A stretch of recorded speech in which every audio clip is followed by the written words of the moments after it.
Hey, Govcon Giants family, your host, Eric Coffie, bringing you another episode of the Govcon Giants podcast. Today's guests, Jose and Daphne, this is actually pretty unique because it's the first time I'm interviewing a couple at the same time. So you will hear the interaction back and forth between Jose and Daphne, a little bit about their story. They are architects, and they're actually a married couple. They met at a company they both worked at together. The company closed down their division. And so Daphne was the younger one who decided that, hey, I want to start a business. Jose was the more senior person who had worked on large projects. And so they brought their talents and gifts, came together and started their business. And so what I want to say about this story that I want people to know is that oftentimes you may be that young person watching this and saying, Eric, well, I don't really have any skills. I don't have any value, right? What do I bring to the table? But guess what? The more older, seasoned people also think the same thing, like, well, I've been around a long time, but I'm not really sure how to put all of that knowledge and information I have to use. And so this is a great story of where they combine both of their gifts and talents to make it work. So again, enjoy this episode, and it applies to a lot of us. It doesn't matter where we're at in our journey because we all experience imposter syndrome and self-doubt. Stay tuned for the very end of this video for a special surprise that we have for all of you out there. Look forward to hearing your comments below. And again, enjoy Jose and Daphne. All right. So why don't you introduce yourselves, name your company, and what it is that you do? Sure, I'll start. My name is Daphne Gurri, and I'm the founding principal of Gurrimatute, and we are an architectural and interior design firm based in Miami, Florida, with a satellite office in Deerfield Beach, Florida. And I am Jose Matute. I am Daphne's partner, and I joined Daphne about 5 years after she started the company, and I'm the second part of the Gurrimatute name. All right, I like that. Okay, now tell me, it says architect, right? Design, Yes. Planning, interior design. Tell me more. Yes. Well, that's what we both study. We're both registered architects and interior designers. And that's what I never knew that I was going to start a business, but it just kind of like maybe the fundamentals of that were inside of me when I was even young, like 14, kind of like this type of person that goes against the wave. So with that, I did start my practice in 1996, and how I got started, I was reached up to the ranks of associate vice president in a small engineering company that had an architectural department. Okay. And then the owner decided to close the architectural department and just focus on civil engineering. And that pretty much left me, with a decision, a fork in the road. Do I go back to being an employee, or do I, take the challenge and the plunge and start the business? And that's what I did. And Jose and I, you could kind of like say how we met and stuff. Yeah, we're both used to work in the same firm, and I'm a little older than Daphne, so she was already working at the firm, and she joined the firm right after school. So, and we met, and I had always had in my mind, I would like to have my own firm, but the truth is that they don't teach you that in school. They teach you how to be an architect. They teach you all the technical aspects and design and how to be an architect, but you don't know how to be a business owner. Right. So that's like the big, it's like this big edge of the world right there. Oh my God, I'm afraid to even get close to that. So I guess meeting Daphne was like one of the got a little closer to that. Okay. Yeah, I made him take the plunge. You made him take the plunge. Okay, I like it. Yeah. So we did get married in 93. I started the firm in 96. So you can count, we had been married about 3 years. And I already had one baby. So we had one child when I got laid off. And then that's a scary thing already when you get laid off and you have one baby. But Jose had the really secure job with the health insurance benefits and everything. So we made a decision that he was going to stay working so that we would have that security blanket while I did something that seemed to be extremely irresponsible at the moment. I got a lot of heat from my mom, especially my mom. My dad was super happy, but my mom was like furious. Anyways, so then I started the business July 1st, 1996, happened to be the same day that we closed on our house. Everything just like happened at the same time. Worst timing ever. No money, no nothing, no plan. Just a lot of hard work and a dream and wanting to succeed. Wow. Jose, how'd you feel about it at the time? It was You supported the idea? There was a lot happening Right. at that time. Had a newborn, and everything was different. And of course, I was working. So I think at the time I was a little nervous, but I wasn't really feeling as nervous probably as Daphne was. Okay. She was the one that was without a job. Okay. And she was starting this business. She was starting her own. That's what she wanted to do. She was determined. She wasn't going to go. She took a maternity leave forever, kind of like an extended maternity leave. Okay. That she decided she wasn't going back to work. Right. So that was it. And she made it happen. Nice. She used her time to well, she'll tell you all that she did. I was working. I was just working, and she was doing it. She was. So Daphne, how did you know what to do? How did you know where to start? How did you know like where? Yeah, I didn't know anything. Nothing. So in my last opportunity when I was still employed, I had made a really good impression on the clients.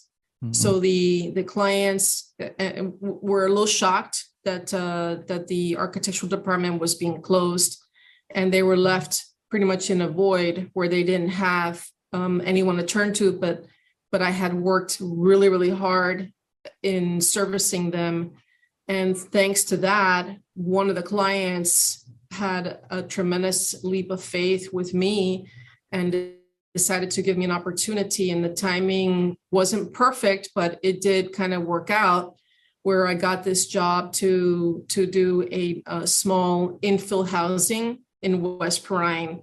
So West Perrine is an African-American community here in South Florida. And to me, it was very symbolic to be able to have someone trust in me in a way that I think it's significant. It was significant who the customer was for me and the fact that I was given this opportunity. So I'd never have forgotten that. And the gentleman, his name is Ed Hanna. He's still alive. He's still kicking around in West Perrine. I saw him like 25 years later, and he didn't remember me, but I told him, hey, thanks to you, I was able to have my jump start in my business. So he gave me that opportunity. And during that time, I worked really quickly to get certified in the county. I didn't know where that was going to lead me, but I knew that they had a program for woman-owned business, African-American businesses, and Hispanic businesses to become certified as architects and engineers to be able to participate in their set-aside program, which I did. And that's when my second real big break came, like 2 years later. Back in 1998, I got a break where I won a job at the airport, Miami International Airport with American Airlines. And I was a successful architectural firm, woman-owned business that got the contract. And then from there, that was another journey that's when I told Jose, hey, that's it. It wasn't 5 years, it was 2 years into the business. I told Jose, you got to quit and you got to come work in the business because, you know, we have no staff and we got this huge responsibility and we cannot fail. So really what drove us was the fear of failing. So we worked and worked and worked. I think American Airlines was receiving emails from us at 3 o'clock in the morning, 4 o'clock in the morning, at all hours, and they just couldn't get rid of us. And thanks to the speed at which we were going and our energy, that one task led to more tasks and more tasks under that first contract. And then that one contract led to other contracts. And in the span of 5 years, we had received 3 contracts with American. Right. And so then from there, we were able to kind of branch over into other areas like the municipal contracts and higher ed contracts. And so that's how it got started. My first break was with a community development corporation. It's interesting. So a long time ago, sat on the community development corporation for ghouls. I'm very familiar with West Bryan infill housing, and I know Ed Hanna very well also. Good. Well, he was my first client, and he had all the faith in the world in me. That's amazing. And I will never forget that. Yeah. So that's the area where my family was from. So really? I know the area very well. Yes. So full circle, where I saw him again was in the groundbreaking ceremony for the Larcenia J. Bullard Plaza building, which we designed. We were the architects. We were the architects for that. Nice. It was a grand opening. So he was there in the audience, and they started introducing people, and I hadn't seen him in years. I didn't know what he looked like or where he was living. And I went up to him, and, it was a warm reception, which was great. He was like, I'm so proud of you, Daphne, for having stuck it out. And I told him it was all because of you. You gave me a chance. And here I am. I think that's 25 years later. No, I think that's a great story.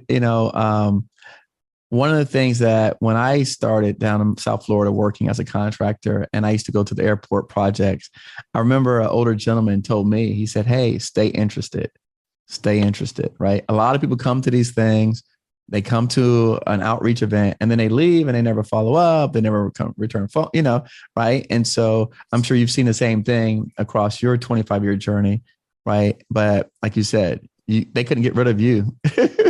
They couldn't get rid of me, and it just kind of spiraled into really focusing in on government work.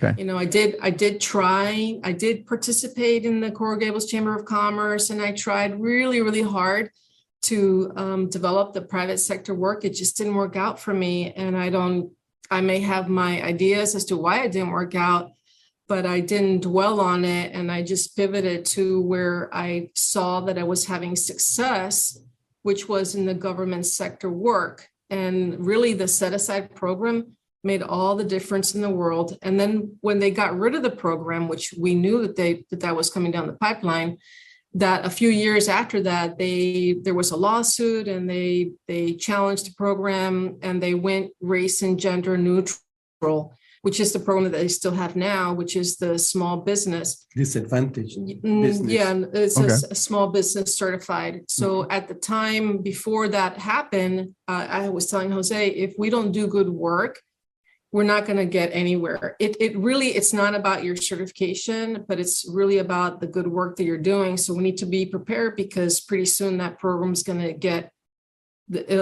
it'll go away. And then we're going to have to compete with a much bigger pool. And that's exactly what happened. But because we had been doing good work and trying so hard, we were very successful when the county transitioned to the small business program, which is what they have in place today, which is race and gender neutral. It's based on size. What was the program before? It was a program that was specifically set aside contracts for women-owned business, Hispanic-owned businesses, and Black businesses, really? Architects and engineers. And no it was challenged. They call it WBE, and BBE, and HBE. But they got rid of it. That's what it was called. No way. Miami-Dade County was sued, and they got rid of it. What year? See, that's before me. I didn't know anything about this. I've never heard of those programs. 1990. That would have been 98, 99. That would have been, Okay. well, we got the contract with American in 98. So that would have been around 2000, 2001, somewhere around there. So we didn't have that program for too long before it got challenged. But the moral to the story really is it's about the good work that you do and the reputation that you make for yourself and how you take care of your customers, the clients, et cetera. And that's really the biggest lesson learned, that you can't rest your laurels on your certifications because that may go away one day. Right. No, I agree. I think, and that point is very well made. I think for me, for my edification, it's a lot that people always talk about these minority programs. And I always say that they're race neutral and gender neutral, they're small business. So now I guess, or before I got into this space, they were doing programs that were set aside for minority. And again, I didn't know about Black certification or Hispanic certification. I never heard of that before. So that's interesting. Thank you for giving me a history lesson today on Miami-Dade County. No, that's great. So now tell me about some of the projects that you were doing at the airport. Because I mean, I know what architects do, but like, give me some examples of the types of projects that you're working on. Sure. Well, that's a great thing to talk about too, because when you're first starting off your business as an architect, they really want you to drive around the city and tell you, hey, can you show me which building you did? Is it on Lejeune Road? What have you done? Is it on Brickell? Like, right. No, you would never see it. Why? Because when you get started as an architectural firm, no one's going to give you a chance to design a brand new building. So they give you like the most, run of the mill, like remodeling. And that's exactly what we got at the airport. We got all these jobs that were in spaces that had been abandoned for like 10 years. It was crazy. Relocating, maintenance departments. And it was okay. So nobody knew anything of the work that we did for a few years. So you don't have a portfolio. It was totally like the opposite of sexy. It was like like the most maintenance, repairs, but though, it was good work. And we were very proud of the work that we were doing. Sure. So that's the kind of work that we started doing. And it's taking years to be able to gain the trust of our customers to be able to do new buildings. I think one of the things that differentiated us from other firms that probably were given the same opportunities. I think we were able to we had a high standard. We were able to do jobs that were, because of my training that I had in my previous job. That was all like a preparation. It prepared me to be able to take our firm into do like really difficult, complex jobs that required like a big firm, like small architecture firms. So people like starting out like us probably didn't have, people like me were working somewhere. They were employed in big firms doing these jobs, and I was there with Daphne. We were doing our own thing, and we were getting all these complex jobs, and we were knocking them out, and we were doing. And then once we showed the airport, they liked us. They were really, and they gave us. Then we started getting opportunities directly from Miami International Airport, from the county, not from American Airlines. That was our first. But then we were in the arena of the airport, and then we have done so much work in 20 years since we started out in 1999 at the airport. We have done all different types of continuous all types of, from re-roofing jobs, buildings, to like I said, when they were doing the North Terminal. The jobs that we were doing were like relocating all the spaces that were wherever they were going to demolish the existing building to build the new North Terminal. All that everything that was along the face of the building, there was like, I don't know, hundreds of thousands of square feet of space with departments that had been there for decades, had to be moved somewhere else temporarily so that they could build a new building and then move them back to their new location. And so there were several firms that started doing all that at the same time. And for some reason, we were the only one left. All the other firms that were gone. Really? They kept, all that was happening. But and that's why Daphne said that we kept getting more work. So at that time, we were only concentrated on the airport. Okay. So we were able to, we took our eyes off of marketing and growing our business. We were just cranking out work that we were given. But we were enjoying the time. I mean, it wasn't like the sexy work like Daphne says, but it was good. It was good working at the airport, and we're still there. We're still at the airport today. Nice. Yeah. That's a great story. I like that. Actually, I like the fact that you said that you were solving complex issues, because when I listen to my successful entrepreneurs, that is one of the things that people focus on. Is like, give me the complex issues, because everyone could solve the easy things, and it's the work that everyone wants.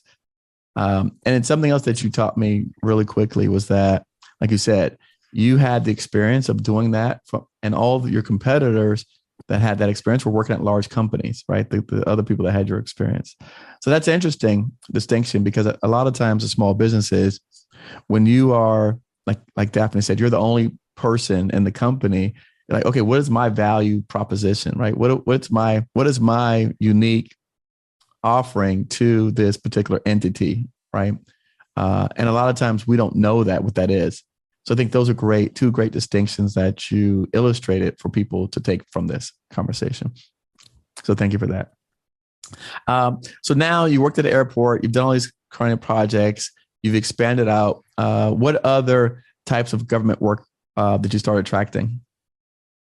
Well, we got contracts then not too long afterwards. We got a contract with Jackson Memorial Hospital, which also the Public Health Trust, which also brings kind of an interesting story.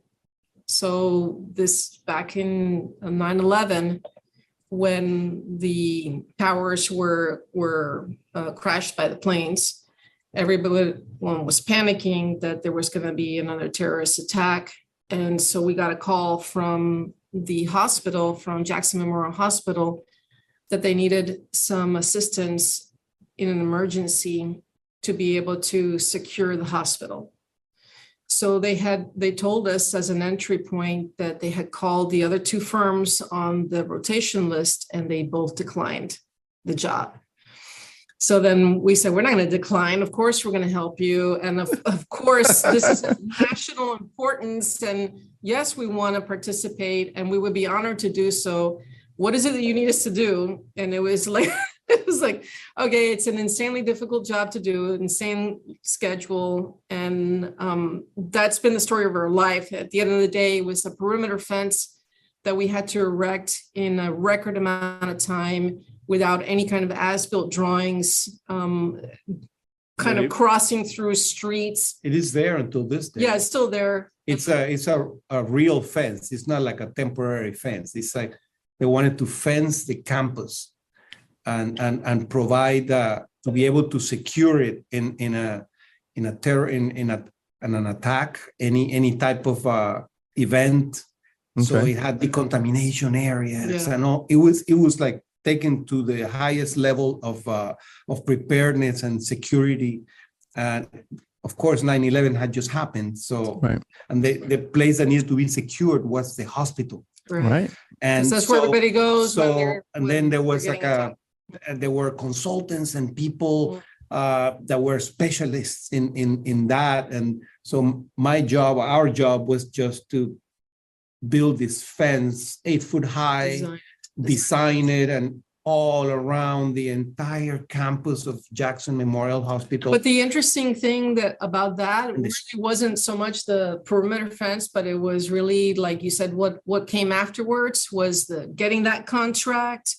And then again, same story, servicing the client, saying yes to a complex task in a timely manner. So after that contract, we got other contracts. Simultaneously, we had work at the airport, but then kind of spilled over to Miami-Dade College. And then we got contracts directly with the county and other departments, et cetera. Of course, that required working more than 8-hour days. Oh, And that's it? 5-day week. I thought that's what you 9 to 5. You come home on afternoons. That fence was like 7 days a week, going, working there on site, checking, verifying, going back to the office. And they needed it quickly. So you got to go the extra mile. That's what I'm sometimes, to get things done. So let me ask you something. How did they choose the person or the company to build the fence, the contractor? Did you choose the contractor? Did they choose the contractor? No, and They had pre-qualified. they have like JOCs, like jogs, they already have like contractors pre-qualified. So they hired a fencing company. Okay. They were they were doing everything, and because everything was fence, different types of fencing. As it moved around the hospital. I think one of the cool things about that project, And us. it was kind of like, again, not a sexy project, but if you think about it, the problem was we need, without electrical power, we need for you to shut down this entire road, which is about 100 feet wide, in less than 2 minutes. Fences need to be And we're there. like, what? The gates are there to this day. What? Okay, so then actually we designed, Jose in particular, designed a retractable fence that could be pulled.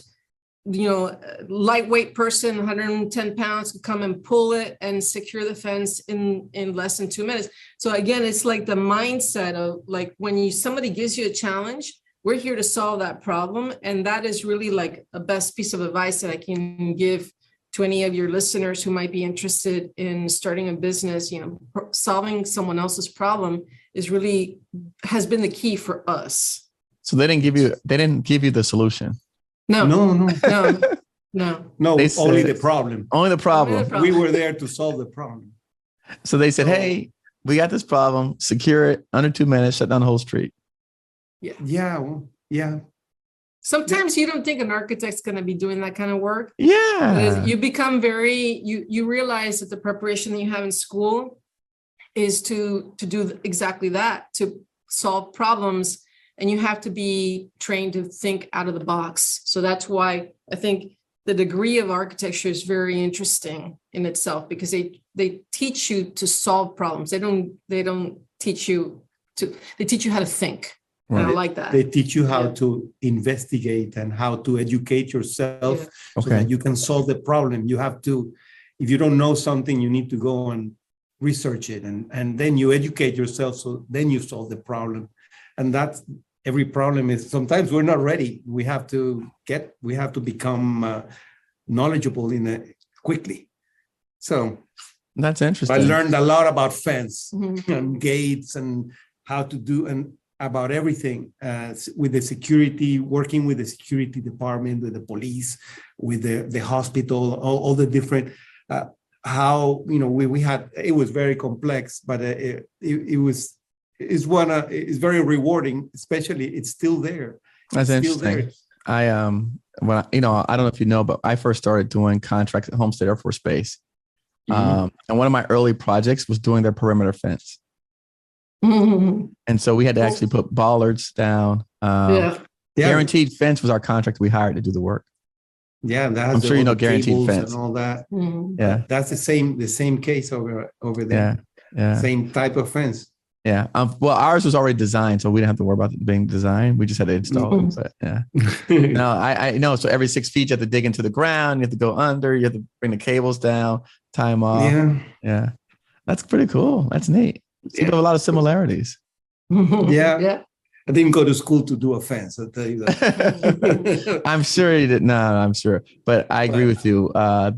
They were very particular about that. Those perimeter fence, particularly because at least for the Air Force Base, it had to take sustain a car ramming it at a certain speed from a certain distance and a certain weight, right? So whatever, 5-ton truck at 60 miles per hour, it could withstand that force. Yeah, that's really cool. Yeah. That's nice. So now I was looking through some of the things that you wrote. I see that you have some joint ventures on your team and some partners. How did you evolve into that? That's a great question. So how did we end up with our 4 areas? I mean, so what I did, I always wanted to become 8A certified. I always wanted to do work in the federal government. And the why? The federal government is the largest holder of real estate, and their money's good. So you know that they're gonna pay your bills. We did become 8A certified, and in becoming 8A certified, we also wanted to look for a teaming partner, and we were looking for a mentor, and it took us a real long time to find a mentor, but we did finally come across a great mentor and got into a mentor protege agreement, and that's what we have right now. With Nice. But all that happened after our 8A had expired. Oh, really? So the entire we got as a lessons learned. I think one of your questions was what do you regret, or what do you wish you had done differently, or if you had been in any situation that you thought you weren't going to be able to succeed. So one big lesson learned was in 2010. That was like at the peak of the economic downturn in South Florida. Right. Not so much 2009 for us, but 2010, that's when we really were hurting. And so that's when I decided to become 8A certified, which took us a while, took us like 2 years to get certified, but we eventually did get certified in 2010. And what I didn't know that I know now was 2 things. Number one, it's about relationships. It's not so much about putting your SF330 together and submitting, but in reality, you have to have had relationships with the customers that you're trying to do business with, or having teaming partners that had relationships with. So we did utilize an attempt at several contracts, which we were not successful at on our own. And everything kind of pointed back to, you're good. You have good experience in government work with your county, but you don't have that experience in the federal. So somebody else is more qualified than you are. Suggest you get a teaming partner. So that was a big lessons learned that I kind of think that we would have been better off if we had done our 8A certification after we had found our teaming partner. And second of all, it took me a very long time to find the right teaming partner. We did try. I went to some conferences in Washington, D.C. for mentor protege conferences and 8A conferences, met a lot of nice people and interviewed and tried with at least 3 other companies, other woman-owned businesses, and nothing was a match until one day we were attempting some work with a DoD, Department of Defense, and we were encouraged to contact a large business that might be interested in teaming with a small business. And that person was a mutual contact that we had. And that was what led us to our current teaming partner. Wow. You made the match. Mm-hmm. So yeah, he set up it was a match that was kind of like, hey, you guys should need a large business partner, and these other people need a small business partner. So why don't you just try to talk to each other, see you might work something out. Wow.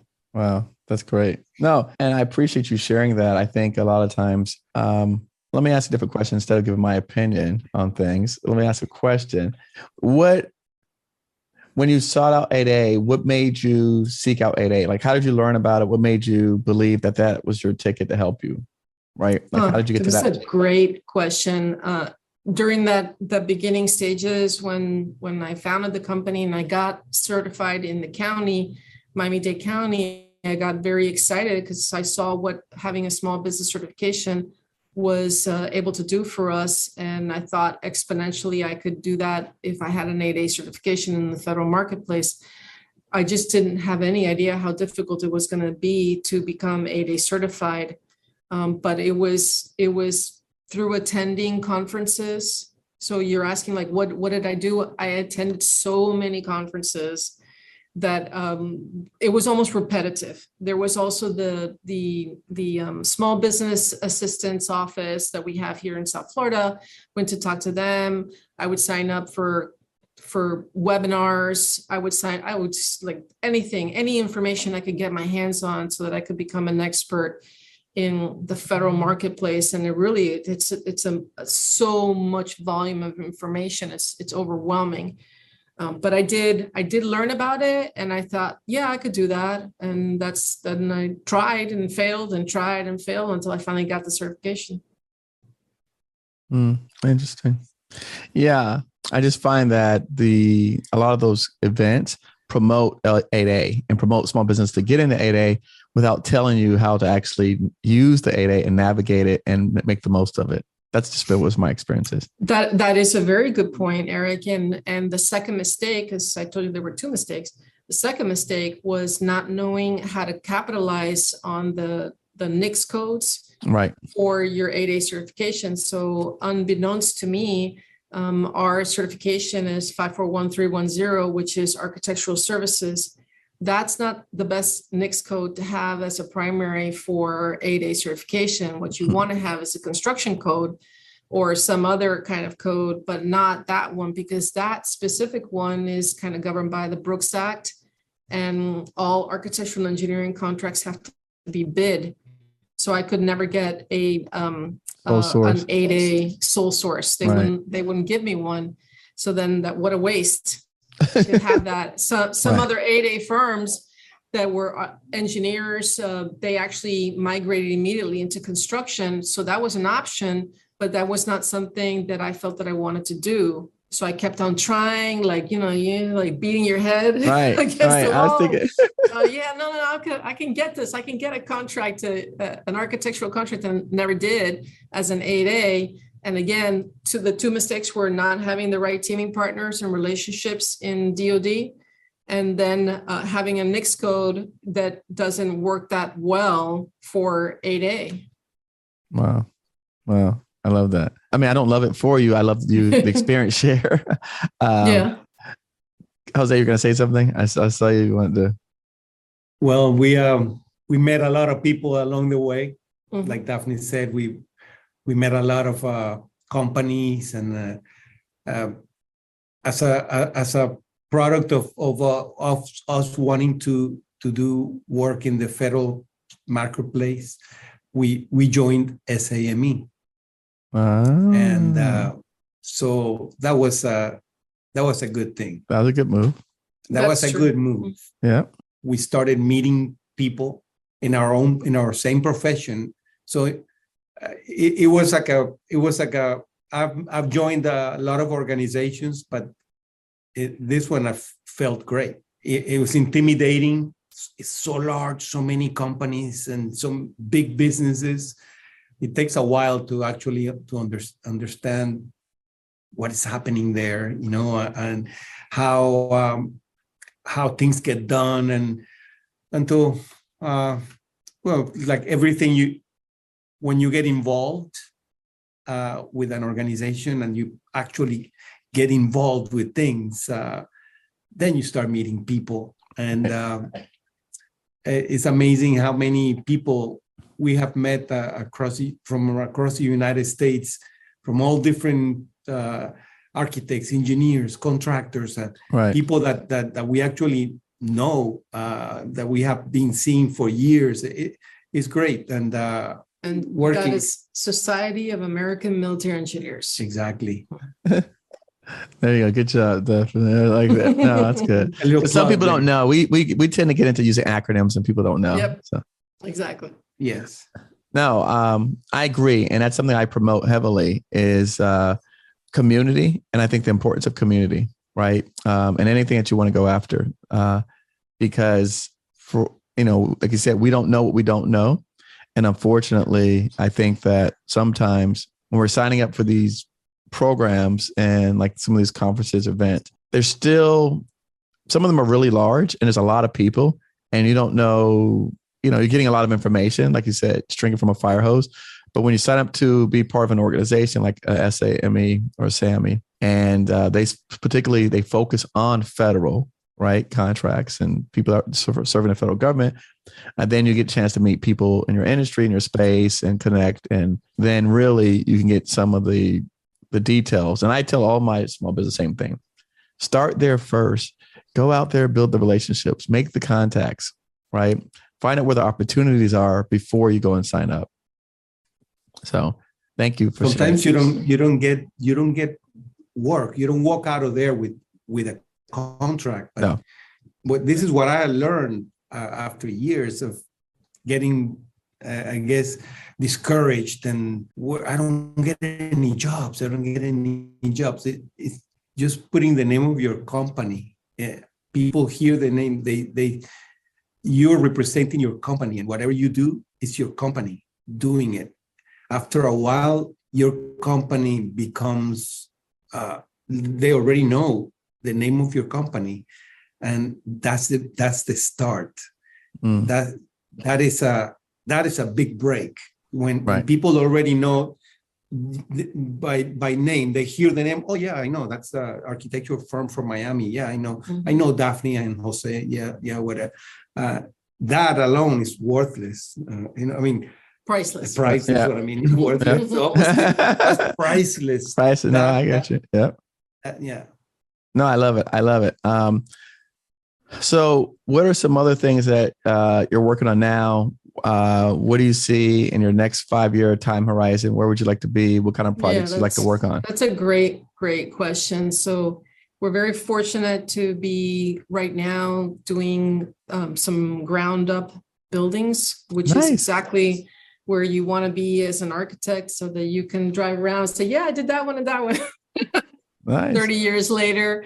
So we are doing that, but where we want to be in 5 years, we want to be able to expand our footprint in the federal marketplace. And we want to continue to develop our footprint within the 4 key market sectors that we operate. And so our 4 key market sectors include transportation. So this is airport and seaport work, educational facilities, civic and federal work, and then healthcare. So those are the 4 key market sectors. But we would love to be able to open up an office in Texas in the near future. I'm not sure where. We're looking right now actively like at San Antonio and Dallas as opportunities, looking to have teaming partners that we can develop. So that's something that we really are eager to start developing relationships with other engineering companies and other architectural firms and construction companies in those 2 areas. And why those 2 areas specifically from Texas? Because they have the most circle of the type of work that we do, which is the federal work. So San Antonio has a good location there for federal work, Air Force bases and Army bases. Dallas is great too, not too far away, has a great airport and great healthcare districts. It's a large city. So these are all really good reasons for us to be able to consider a location there. Nice. I know that the U.S. Army Corps of Engineers Fort Worth District, they're letting out a big 10-year package, like $100 billion. We do have some people on our team that are monitoring and tracking.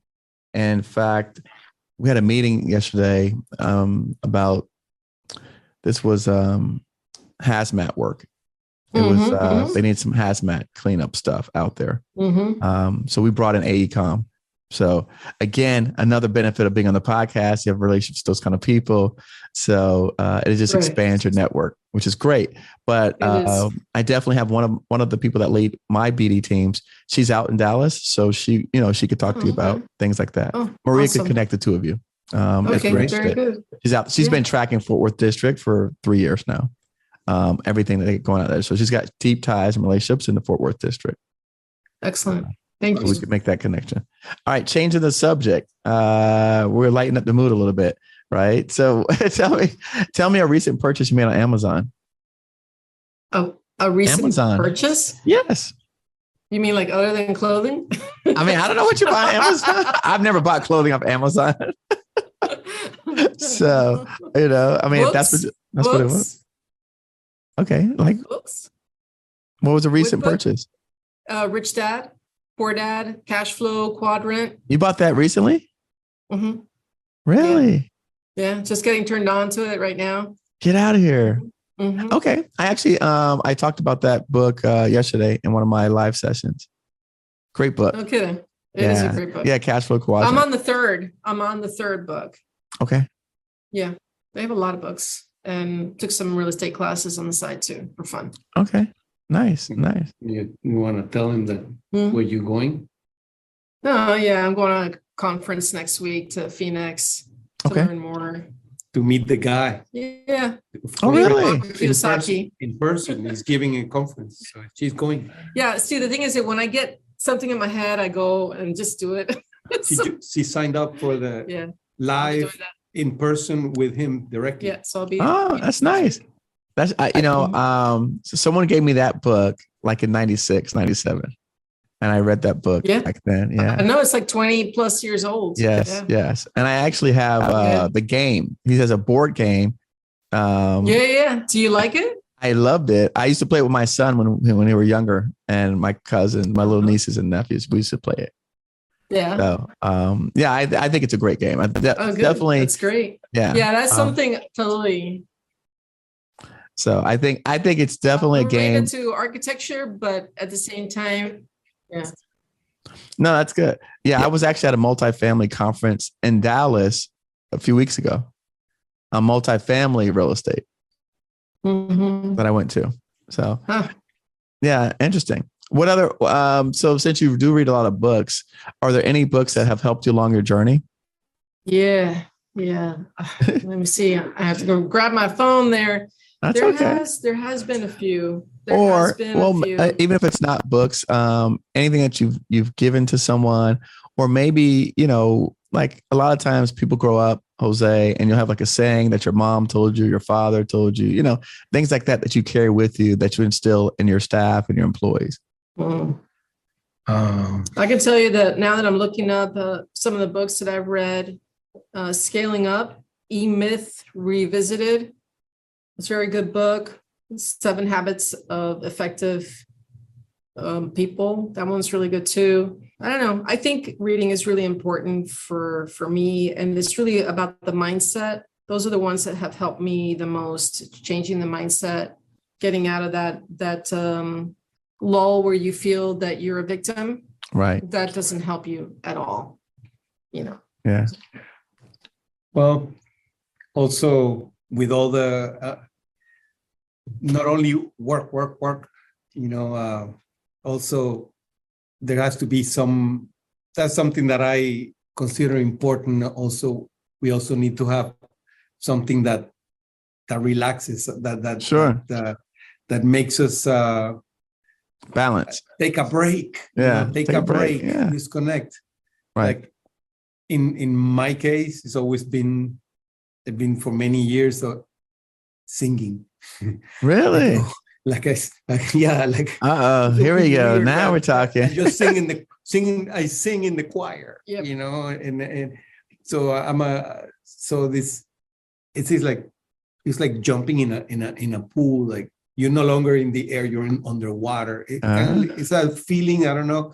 I go into my choir rehearsal and I'm into my music and it's like my time. It's like kind of disconnect, and it's something that I have kept up for 36 since when I met Daphne, I have never stopped doing that. It kind of like keeps me focused, like something different that is not work.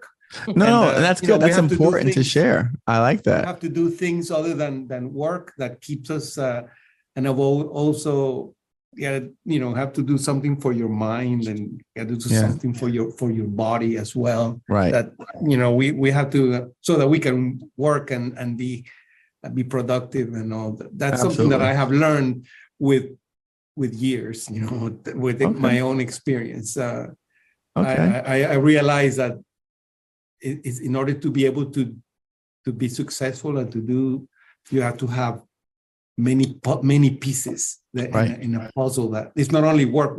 Right. You can't just work, your life away. You gotta balance it out. Good. Yes, I agree. No, I agree. I think that's great. I like that. Singing. Okay. Tell me something that when you first started the business that you disliked, that you still dislike today. Wow. Okay. So what we dislike, I think it's challenging when it's hard to explain the value of what you do to a customer. Okay. So when you're having difficulty explaining your value, there is a misalignment with your client or your potential client. So that is something that we look for when we're trying to get a new client. We try to see if there's an alignment to make sure that they understand the value of what we do. Right. Because when somebody understands the value of what an architect does and how much they can make a client money through the experience and unique knowledge that we have, then that's a value that needs to be measured. It has to be quantified. So not all customers or clients are looking for that. They might be looking for the cheapest price in mind or something. And then they're missing the big picture of what we can offer. Educating a client, it's very challenging. Some clients, well, you learn that after many different experiences. Then you realize, finally, you learned after years. But when you're starting out, you need work. You need any client. You need work. So whatever they ask, what you need. No, I want to do redo my kitchen. I want to do an addition to my house. I have this warehouse that I want to change the facade. I want to do, all different, whatever. Yes, I'll do it. I can do it. Yeah, I'll do it. And then some people don't value what we do. They think they don't need us, or I don't know. It's very challenging dealing with the wrong client. So how we deal with that is we're much more selective now into the people that we want to do business with, and we look for the educated client that understands construction and understands permitting and really what the architect does during the design phase. So that's what the type of clients we're looking for. It makes a difference when the people know what it takes to get the work the value of having somebody like us doing working with them. They know they're educated because they're educated. They have failed before, or they have experienced without. I love those clients. They have experienced doing something without the architect, and they learn that next time I'm going to get an architect. So they're already looking for somebody to do what we want to do. And we have already had that experience. And so that's something that when you say something we didn't like is the clients that don't understand what we do. It's hard to educate them, and you can't explain to them. They don't want to hear. I like that. I actually have the same, we have a new business development arm where we help companies, particularly those, like I said, 8A certifications, maximize it.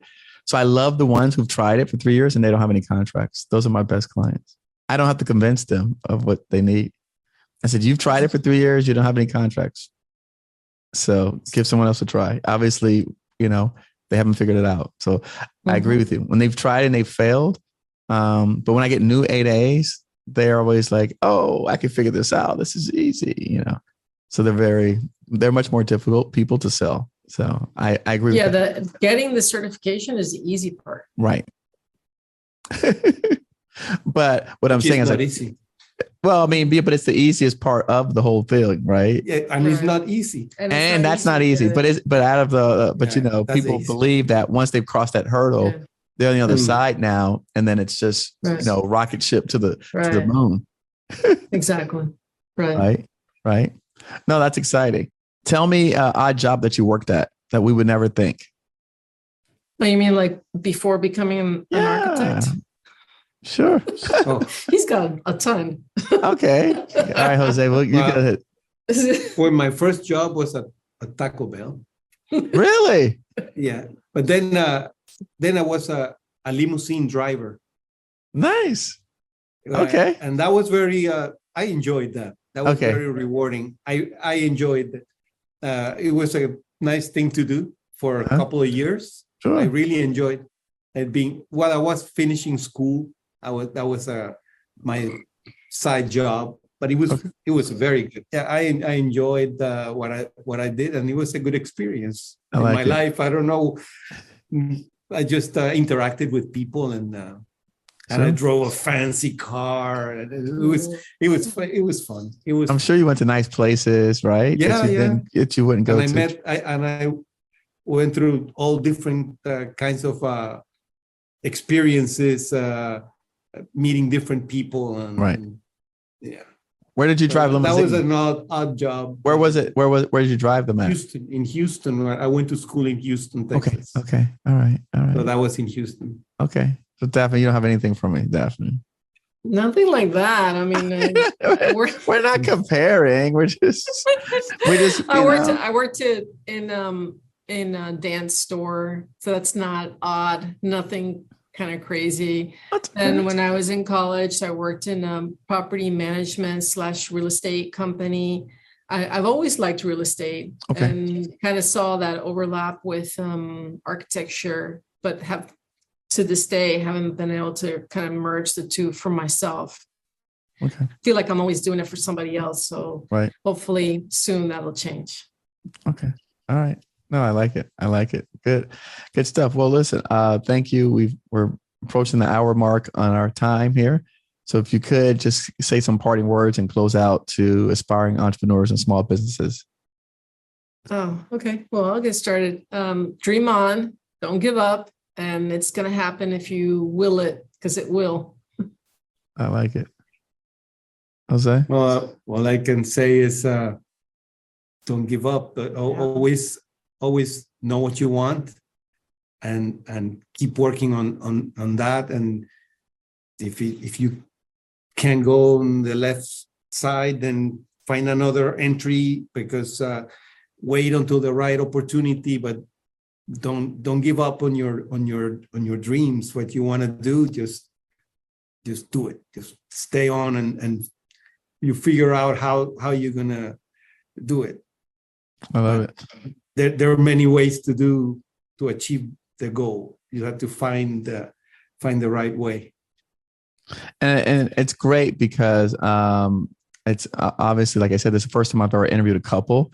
And it's just rare, because I think a lot of the times they say that you can't do business with family. It makes it really hard. So that's great. This is a good inspirational story to share with folks about. And I'm sure there's been some challenges in doing it, but we didn't hear that today. So we'll save that for another time. It is challenging, but it is rewarding. But it is both. It makes a difference having the right partner. There you go. Right. And that's the important. It does. Yeah. That's the important part. So what we'll do, we'll make sure that we share everything that you recommend today, including the resources that you have, your websites, your social media contacts as well. People can find that on our website, govcongiants.com/podcast.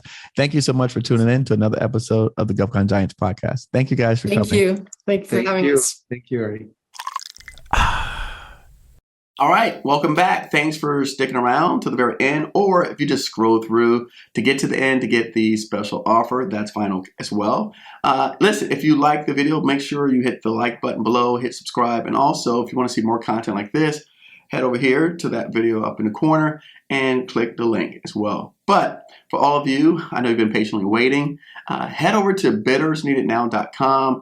This page I put together, it's an actual manual of low-hanging fruit contracts for those of you who may not have as much past performance, or if you're new and you're trying to find your way, this guide is going to help take you there and look at opportunities that are local to you that anyone can frankly do, right? So if you're starting out and you don't have a lot of time, you don't have a lot of money, this guide is for you. So head over to biddersneedednow.com. Actually, a lot of my students over the last 4 or 5 years, they've been applying these techniques successfully.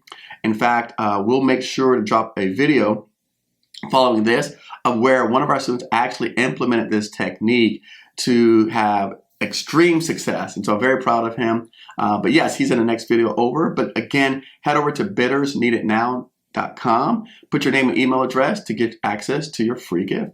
Thank you.